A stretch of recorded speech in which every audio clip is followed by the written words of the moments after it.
Et salut à tous, c'est Quentin, alias Monsieur Contradico. On se retrouve aujourd'hui pour une vidéo un peu plus longue que ce que je fais d'habitude. Parce que là, habituellement, je fais plutôt du format court. Mais là, aujourd'hui, j'avais envie de me poser et de faire un exercice sur un ensemble d'arguments concernant une problématique. La problématique que je me suis posée aujourd'hui, c'est est-ce que c'est une bonne idée l'uniforme à l'école? Vous vous posez probablement cette question aussi. De mon côté, au niveau de l'uniforme à l'école, j'ai un avis, je suis plutôt contre. Mais ce qui m'a intéressé dans ce sujet-là, c'est que le ministre de l'Éducation, Monsieur Pap Ndiaye, est aussi contre. Et donc, je m'étais dit que ça pourrait être un bon exercice d'aller regarder des arguments qui sont pour le port de l'uniforme et d'aller voir un petit peu est-ce que en suspendant notre jugement, on est capable de changer d'avis ou pas et est-ce qu'il y a des arguments qui sont convaincants. Avant toute chose, quand on commence un débat, quand on commence à réfléchir à des arguments pour ou contre, il faut savoir de quoi on parle. La proposition venant du Rassemblement national et des Républicains, j'imagine du coup un uniforme assez strict et un uniforme complet, avec pantalon, chemise, probablement une veste.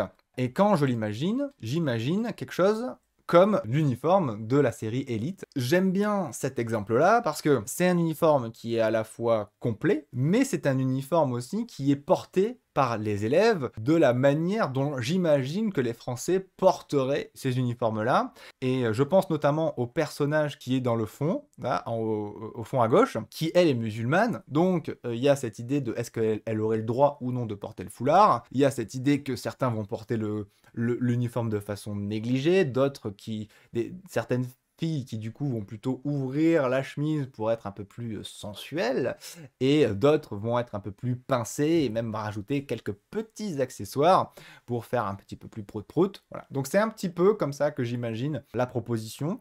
En tout cas, c'est ce postulat que je vais prendre pour analyser les pour et les contre qu'on va voir après. Petit ajout, cet uniforme est disponible à un prix non prohibitif.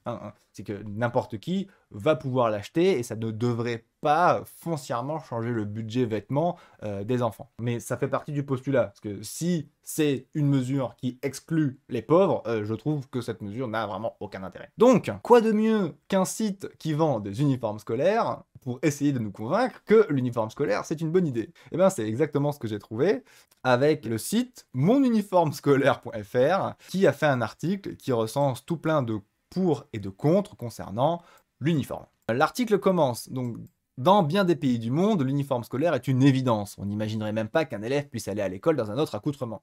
En France, à l'inverse, l'uniforme est l'exception plutôt que la règle. Il devient même périodiquement un objet de controverse, avec des partisans et des adversaires aussi convaincus les uns que les autres de la justesse de leur opinion. En vrai, avoir une opinion, c'est pas forcément une bonne idée. C'est bien aussi de se documenter. Et juste notre avis personnel, malheureusement pour des décisions aussi complexes, ont besoin d'être un poil documentés. Donc c'est toujours bien de faire un état de l'ensemble des arguments qui existent sur une problématique pour se faire un avis et savoir à quel point ces arguments ont une valeur pour se faire un avis. Moi, je ne suis pas partisan du fait qu'il faut avoir une opinion sur tout. Pour mieux comprendre les positions des deux camps, nous avons recensé leurs arguments en analysant patiemment plus de 3000 réponses apportées par les internautes à la question pour ou contre l'uniforme à l'école. Donc attention, là on n'est pas du tout sur pour ou contre imposer, est-ce que vous êtes favorable? Non, là on est pour ou contre l'uniforme à l'école. Cette question a été posée par Démotivateur, un média numérique destiné aux millennials, qui revendique 12 millions d'abonnés, principalement dans la tranche d'âge 18-35 ans.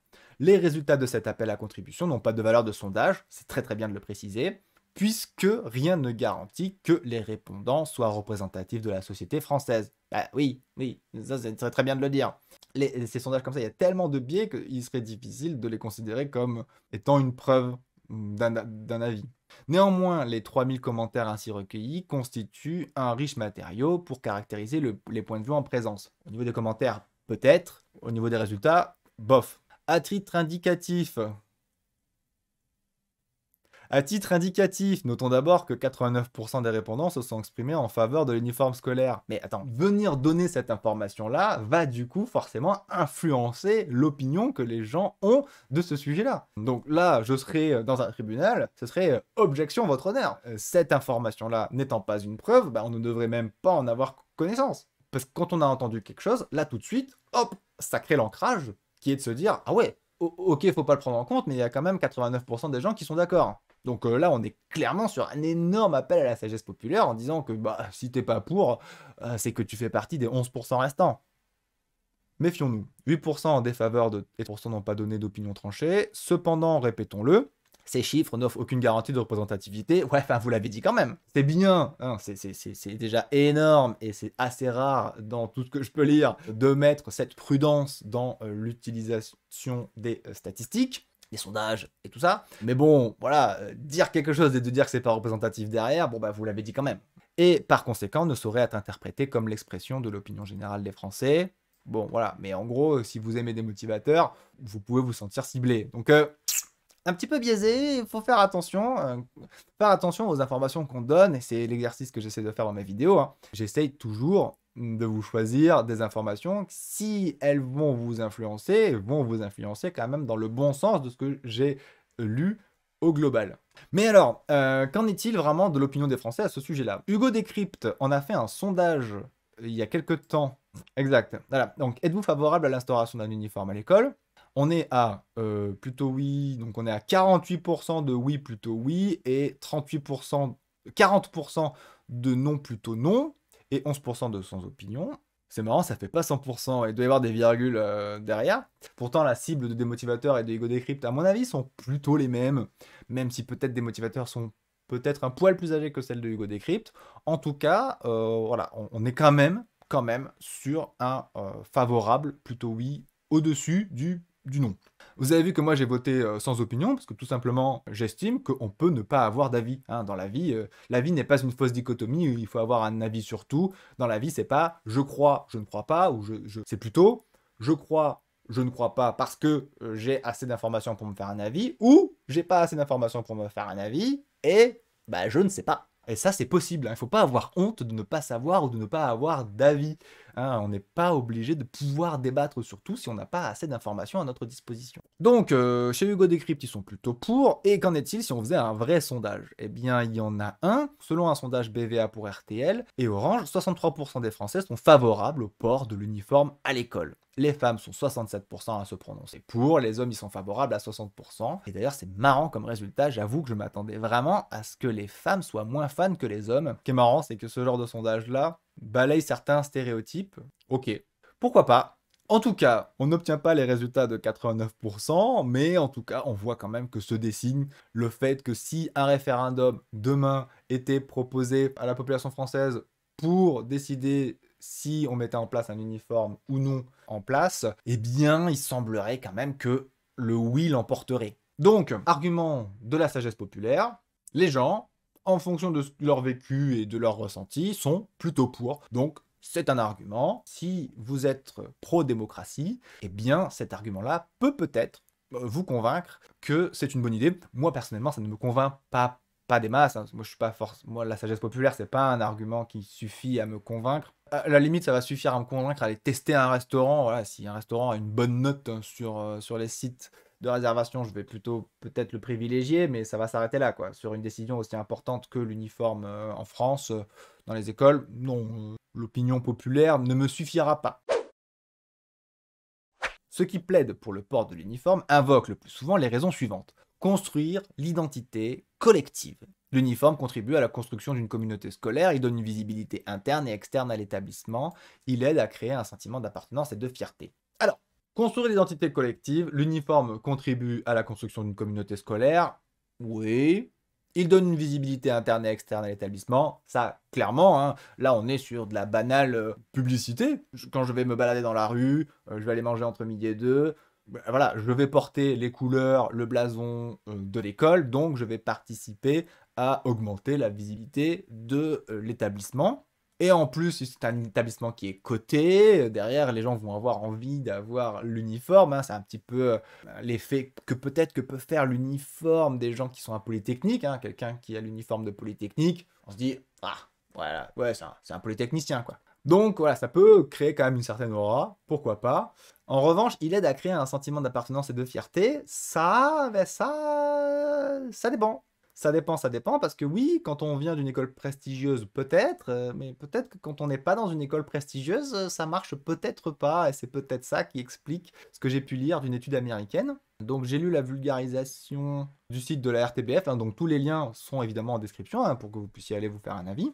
Mais en tout cas, ce qu'on peut lire, c'est que l'étude, donc une étude qui a été faite sur 6000 élèves, hein, l'étude nous apprend que les élèves vêtus d'un uniforme au quotidien ont fait part de niveaux d'appartenance à l'école plus faibles que ceux qui pouvaient s'habiller avec leurs propres vêtements. Le sentiment d'appartenance est à prendre avec des pincettes parce que c'est pas forcément sûr quoi. Argument, bof, hein, moi je vais le mettre dans la catégorie des arguments qui ne vont pas me convaincre. Manifester l'égalité des élèves devant l'institution scolaire. Eh bien oui, l'uniforme n'atténue certes pas les inégalités sociales, c'est un fait, en tant que tel, mais du moins leur manifestation au quotidien à travers l'habillement, mais alors ça, complètement, ça je suis complètement d'accord, et surtout que c'est plutôt bien documenté, hein, la façon dont on est habillé va changer la perception que les gens ont de nous.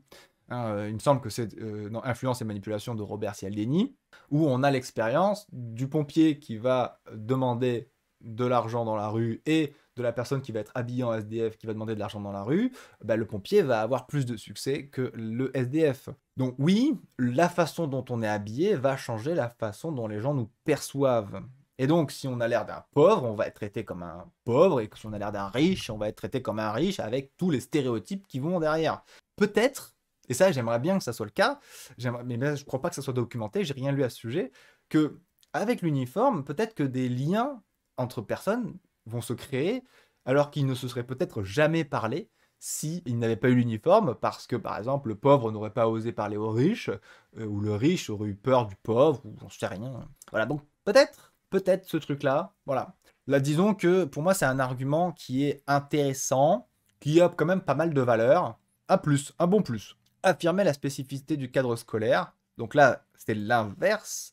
Donc c'est là, avant c'était comment on me perçoit avec l'uniforme, et là maintenant c'est comment moi, en étant en uniforme, je vais agir. S'habiller spécifiquement pour aller à l'école, c'est marquer la distinction entre les loisirs et l'étude, comme plus tard entre la vie privée et la vie professionnelle.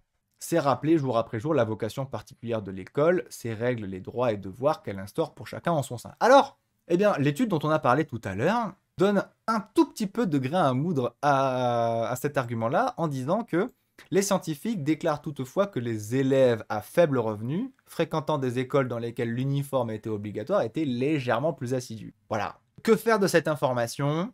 Le postulat qu'il y a derrière, c'est que si je m'habille en uniforme, je me mets dans des conditions, je me conditionne avec l'uniforme. Si je prenais un exemple d'expérience personnelle, je dirais que chez moi ça marche. Ainsi que si je m'habille costard-cravate et que je vais faire une présentation, je vais sûrement avoir un sentiment plus charismatique. C'est je me sens charismatique, alors je vais renvoyer une image de charisme. Mais est-ce que c'est vraiment documenté ? Je suis pas si sûr que ça. Je sais que l'uniforme va me mettre dans une certaine ambiance, donc je me mets dans une certaine ambiance parce que l'uniforme, enfin que ce soit un raisonnement circulaire en fait. Je suis pas ultra méga convaincu. En revanche, là où je suis un peu plus convaincu, c'est de me dire que si on est dans une ambiance un peu classe, on va avoir tendance à se comporter comme quelqu'un de classe. C'est plutôt le fait que tout le monde soit un petit peu habillé classe qu'on va du coup avoir un comportement un peu différent. Je me dis, si on nous met en plein milieu de personnes qui sont tous habillés en militaire, on va pas tout à fait avoir le même comportement que si tous ces mecs-là, mecs et nanas, étaient habillés en sweatshirt et basket. On ferait même pas gaffe de l'ambiance dans laquelle on est. C'est un peu si on fait une soirée prout-prout, il ne va pas nous venir à l'idée de faire quelque chose qui serait en dehors du cadre qu'impose une soirée élégante. Donc, peut-être. C'est vrai que si ça c'est documenté, pour le coup ce serait cool. Il y a une autre étude sur ce site-là qui tend à dire que peut-être l'uniforme pourrait améliorer les performances scolaires, en se disant, tiens, voilà, j'ai un uniforme, je change d'état d'esprit. Donc c'est une étude, l'enseignement de l'enquête PISA, je sais pas, qui a été faite sur 39 pays, sur 512 000 élèves, ce qui est énorme, en 2012, et qui, aux questions « Les élèves n'écoutent pas ce que dit le professeur », Donc là, on est sur du comportement, hein. Les élèves se mettent au travail bien après le début du cours. Voilà, ouais, c'est le temps de se roder, de se mettre un petit peu dans l'ambiance. Il y a du bruit et du désordre dans la classe. Voilà, donc là, c'est le côté un petit peu studieux. Le professeur doit attendre longuement que les élèves se calment avant de commencer le cours, ou les élèves ne peuvent pas travailler correctement.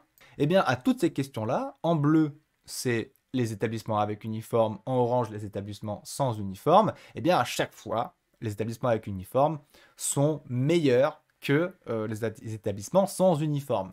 Mais, encore une fois, et c'est très difficile de se dire que c'est l'uniforme scolaire qui est lié à ça. Et d'ailleurs, encore une fois, le site fait part d'énormément de prudence en parlant de ce sujet-là, en disant que l'uniforme scolaire, bien sûr, n'est pas la cause de tout cela. Ce n'est pas parce que les élèves portent un uniforme que le climat est plus studieux dans l'école, ni que les résultats aux examens sont plus brillants. En revanche, l'uniforme participe manifestement au projet d'établissement, plus favorable au succès des élèves, d'une éthique éducative qui encourage chacun à l'effort et à la réussite. On aimerait avoir une preuve que le simple fait de mettre en place un uniforme va changer le comportement des élèves et les rendre plus studieux, plus assidus ou quoi. Mais en fait, la plupart du temps, les études qui sont sur ce sujet, c'est que c'est autour d'établissements qui ont une ambiance propre à l'uniforme. Ça me fait penser un petit peu à l'étude de corrélation qu'il y a eu il y a quelque temps sur les gens qui mangent bio sont en meilleure santé. En fait, non. Les gens qui mangent bio ont un état d'esprit souvent plus sportif, mangent plus de fruits et légumes, etc. Et du coup, sont en meilleure santé. Et bien là, pour moi, c'est un petit peu pareil. C'est-à-dire que on met l'uniforme derrière ça, et pourtant, en fait, c'est peut-être juste un état d'esprit global qui fait que et l'uniforme n'est qu'une des conséquences de cet état d'esprit-là. Donc, voilà. Commencez à sentir que le niveau de preuve est quand même pas très très élevé en faveur de l'uniforme. Donc, que dire de cet argument? Affirmer la spécificité du cadre scolaire. Voilà, encore une fois, on est sur un argument qui est très moyen, voire qualité très très basse, hein. Protéger les élèves. L'uniforme diminue les occasions de moquerie ou de jalousie entre élèves liées aux vêtements. Oui, c'est vrai que moi, à l'époque, qui suis issu d'une classe populaire, oui, j'étais jaloux des autres élèves qui avaient des marques, qui avaient des vêtements peut-être plus à la mode. Voilà, moi j'étais moins à la mode, je portais des couleurs complètement random. Oui, oui, c'est vrai que... Mais est-ce que je n'aurais pas eu des problèmes de jalousie? Est-ce que j'aurais pas été jaloux d'autre chose? Parce que j'aurais pas fait un... Parce qu'on fait pas un transfert sur autre chose? Je sais pas. À mon avis, si, hein. Les moqueries, pareil. Alors allez, en collège, j'étais déjà assez grand, je faisais une ou deux têtes de plus que tout le monde, et j'étais très très très maigre. Enfin, j'étais maigre, très maigre. Non, j'étais maigre, j'étais mince quoi, j'étais très mince. Donc oui, on m'appelait la girafe.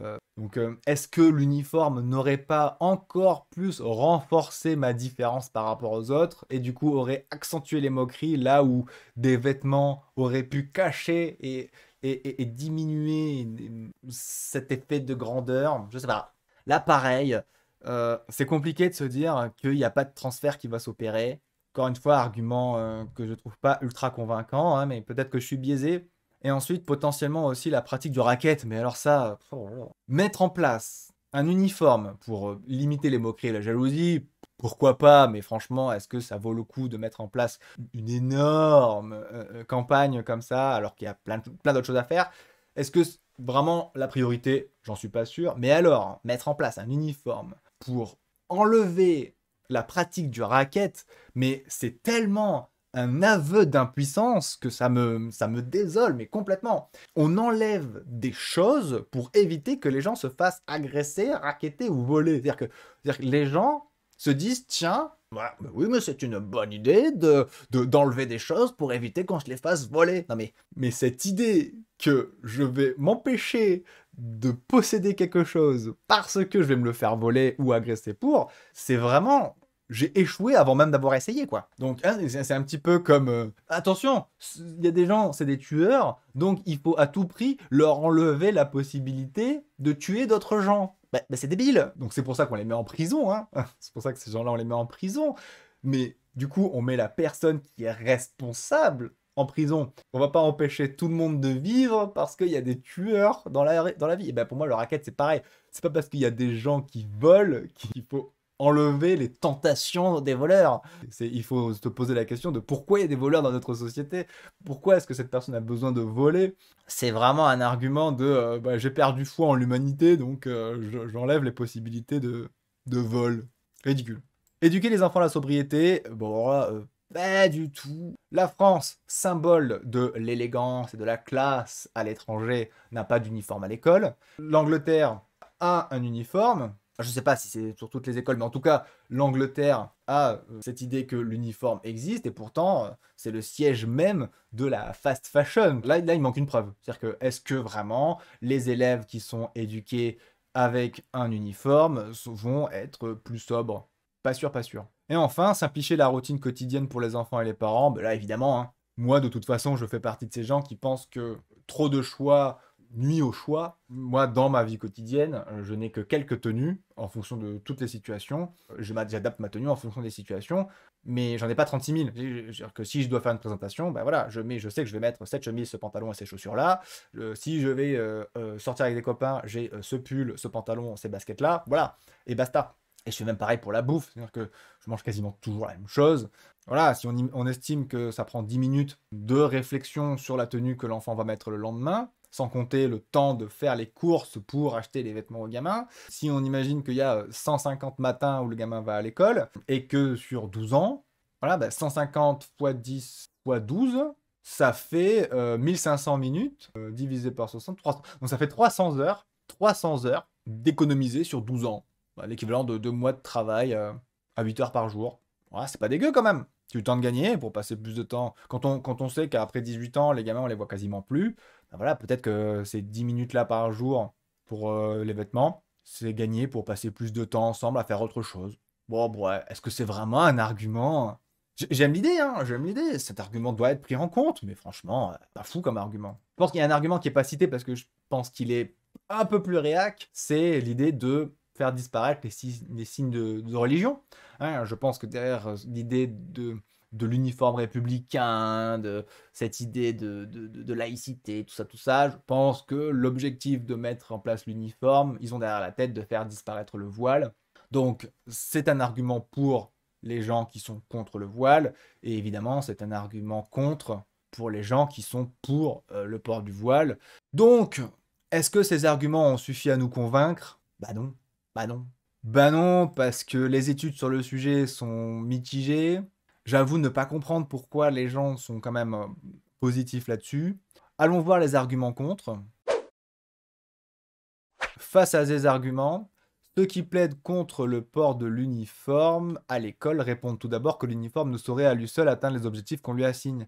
Eh ben c'est ça. En fait, c'est exactement ce à quoi je pense. Les inégalités sociales, si elles ne se manifestent plus par le vêtement, réapparaîtront dans les chaussures, les stylos, les téléphones mobiles et d'autres accessoires. Bon, ça, alors ça, donc on l'a dit tout à l'heure, hein, c'est pas vrai. Oui, les inégalités sociales existeront toujours. Hein, la qualité de peau, le poids, on sait que les foyers à bas revenus ont avoir tendance à avoir du surpoids, donc on verra toujours les différences de catégories sociales. En revanche, la façon dont on est habillé, on l'a dit tout à l'heure, change la perception que les gens peuvent avoir de nous. Donc, si on peut lisser un tout petit peu ça, c'est déjà un plus, et pour moi, c'est vraiment le seul vrai bon argument. De même, si l'uniforme peut donner une certaine élégance à la tenue, il ne saurait lui conférer l'élégance au comportement. Ben là, voilà. Ça, c'est à documenter, à savoir, est-ce que des gens qui sont dans un certain uniforme changent leur comportement en fonction de cet uniforme-là? Là, c'est une vraie question, et si elle était documentée, ce serait un argument assez fort, je pense. Au-delà de cela, il pointe des risques supplémentaires, entraver la construction d'identité personnelle. Bon alors là, franchement, devoir se dire que les vêtements sont la construction de notre identité personnelle, attention, c'est l'hôpital qui se fout de la charité, hein. Moi, je fais mes vidéos chemise de pape, mais j'espère que l'identité personnelle ne se construit pas que avec les vêtements, parce que ceux qui n'ont pas les moyens, moi j'ai au moins eu la chance d'avoir des habits neufs, mais j'avais des amis qui n'avaient même pas les moyens d'avoir des habits neufs et qui du coup avaient un recyclage, hein, récupérer les habits de leurs grands frères et grandes sœurs. Donc on n'était pas du tout sur des habits qui étaient à la mode, hein. Ah là là, paye ta mode, quoi. Donc, et donc, on est en train de dire que ces gens-là ne sont pas capables de se créer une identité personnelle parce qu'ils n'étaient pas capables de choisir leurs habits. Donc, oui, ça, c'est un argument de classe moyenne ou de classe aisée, mais en tout cas, pour la classe populaire, non, clairement pas. Et du coup, la classe populaire, pour créer son identité personnelle, va devoir en plus aller dans la fast fashion, des trucs horribles, dans des conditions exécrables. Donc non, non, non, non, non. Là, je pense que cet argument contre n'est pas un bon argument contre. Entraver l'apprentissage de la pluralité d'identité, bah ça c'est exactement ce que je disais tout à l'heure, hein. Mais est-ce que est-ce que le Rassemblement national accepterait qu'un homme vienne avec la jupe de l'uniforme? Eh ben là, j'en suis pas sûr, hein, j'en suis pas sûr. Alors que dans la vie réelle, eh ben, il y aura des hommes qui auront des jupes. Donc c'est clair que quand tu arrives à 18 ans et que tu as toujours pas été confronté à ça, ouais, est-ce qu'on va pas en faire des réacs, quoi? Mais pareil, est-ce que c'est un argument vraiment bof, quoi? Exposer les enfants au risque d'agression? Alors là, je comprends pas. Attends, on te dit que ça protège les élèves et après on te dit que ça expose des enfants au risque d'agression. Bah, principe de non-contradiction d'Aristote, une mesure ne peut pas à la fois protéger et te mettre en danger. Soit ça te protège, soit ça te met en danger, soit alors la mise en place de la mesure crée un transfert, donc elle ne te protège pas et donc augmente le risque d'agression. Un peu stupide. En désignant les enfants par leurs vêtements comme élèves tel ou tel établissement, l'uniforme les exposera à des agressions de la part de tiers. Voilà, quand t'as pas d'uniforme, tu te fais agresser en interne. Quand tu as un uniforme, tu te ferais du coup plus agresser en externe. Voilà, aveu d'impuissance encore, n'importe quoi. Je comprends pas. L'uniforme ne va rien changer là-dessus. Si ça existe, il faut lutter contre. Il faut des données chiffrées derrière. Quand on met en place une mesure, on essaie de se demander est-ce que je ne crée pas plus de problèmes? C'est un bon moment pour parler de l'effet Cobra. Une mesure politique peut avoir l'effet inverse que l'effet escompté. Ça porte son nom d'une mesure qui a été faite en Inde où il y avait une recrudescence de cobra, donc le gouvernement a mis en place une prime pour que chaque fois que quelqu'un rapportait un cobra mort, il avait une prime. Donc, qu'est-ce qui s'est passé? Bah, au début, ça a bien marché, les cobras ont disparu, et puis évidemment, les gens ont commencé à élever des cobras pour les tuer et toucher la prime. Donc, on appelle l'effet cobra une mesure mise en place qui a du coup l'effet inverse que l'effet escompté, ou un effet qui est différent. Bon, ben voilà, est-ce que mettre en place l'uniforme va pas augmenter les agressions? Ce serait quand même sacrément con, et donc là, il faut le chiffrer. Soit les deux s'annulent, et dans ces cas-là, ça sert à rien, soit alors ça augmente le problème, et donc dans ces cas-là, bah, il faut pas le faire, ou alors régler le problème à la source, ce qui est moi mon point de vue, soit alors ça les protège, mais bon, ça peut pas tout faire en même temps. Et imposer une dépense supplémentaire aux parents, pareil, je sais plus si j'en parlais au début, mais l'école pour moi doit rester accessible et gratuite au maximum de gens, ou en tout cas le moins cher possible. L'uniforme, s'il est obligatoire, il doit pouvoir être accessible à tous. Les politiques, j'imagine, ont des tables de calcul très bien faites. S'il faut donner une prime en plus, qu'ils donnent une prime en plus pour ça, puisque quand on met en place quelque chose, l'idée c'est quand même d'avoir des gains, hein, derrière. Et donc, si les gamins sont plus assidus et réussissent mieux à l'école, bon, bah, j'imagine que derrière, il y a la sacro-sainte croissance qui va augmenter. Donc, il y aura plus de rentrée fiscale. Donc, on va pouvoir estimer que le coût de l'uniforme sera amorti. Je rigole, hein, je rigole, j'exagère évidemment. Donc là, on a balayé un petit peu des avantages contre. Enfin, des arguments contre. Il y en a un dont j'ai parlé un tout petit peu, il me semble, dans les pour, que je souhaite aussi rajouter dans les contre. Je veux vraiment rajouter là-dessus, c'est quand on a un physique différent des autres, à mon avis, l'uniforme renforce encore plus ces différences physiques. Puisque l'uniforme sera taillé pour un humain moyen, quand on sera trop grand, trop gros, trop maigre, eh bien on va avoir l'air d'un con dans l'uniforme, là où des habits un tout petit peu adaptés vont pouvoir peut-être limiter l'impact que va avoir notre physique et les moqueries qu'on pourrait avoir associées à ça. Si des gens veulent cacher leur complexe avec un uniforme, à mon avis, ce sera très très compliqué. Alors je pense qu'on a fait à peu près le tour. Dites-moi en commentaire si j'ai oublié des arguments pour ou des arguments contre. Et donc on va arriver à mon avis personnel. Moi personnellement, donc je vous l'ai dit, je suis contre. Et je suis contre parce que le niveau de preuve me prouvant que l'uniforme sert à quelque chose, je le trouve au global très faible. Il y a un tweet qui résume bien ma pensée, un tweet de Franck Ramu, qui est chercheur au CNRS, qui nous dit « Politicien, chroniqueur, commentateur, si vous voulez contribuer à améliorer le système scolaire et que la meilleure idée qui vous soit venue c'est l'uniforme, alors, avant de vous précipiter dans les médias pour annoncer la bonne nouvelle, prenez le temps de consulter le site du Conseil scientifique de l'éducation nationale qui regorge de synthèse des connaissances scientifiques en éducation, d'idées et de recommandations fondées sur des preuves. Faites votre marché, servez-vous, c'est gratuit, c'est fait pour ça. » Donc là, il ne le précise pas, mais M. Papendiaï sait exactement ce qu'il dit dans son interview. Notre ministre de l'Éducation nationale conclut par « Je ne suis par principe fermé sur cette question, mais nous avons des études, en particulier du Conseil scientifique de l'éducation, qui ont conclu assez invariablement à l'inefficacité de l'uniforme. À mon niveau, le niveau de preuve Conseil scientifique de l'éducation plus Il y a plein d'autres idées qui pourraient avoir un impact. Les deux cumulés me font dire que réfléchir sur l'uniforme, c'est peut-être une perte de temps. Parce que quand des députés et un gouvernement travaillent sur une réforme inutile, et bien pendant ce temps-là, ils ne travaillent pas sur des réformes utiles. De temps en temps, c'est bien d'enfoncer des portes ouvertes, mais on a un petit peu tendance à oublier ce genre de choses-là. Voilà, j'espère que ça t'a plu, j'espère que tu as maintenant une idée un petit peu plus claire sur le port de l'uniforme. Si ça vous a plu, n'hésitez pas à me rétribuer d'un petit pouce bleu et à vous abonner, et j'en ferai probablement d'autres. En tout cas, vous inquiétez pas, les formats courts continuent. Et puis, des bisous!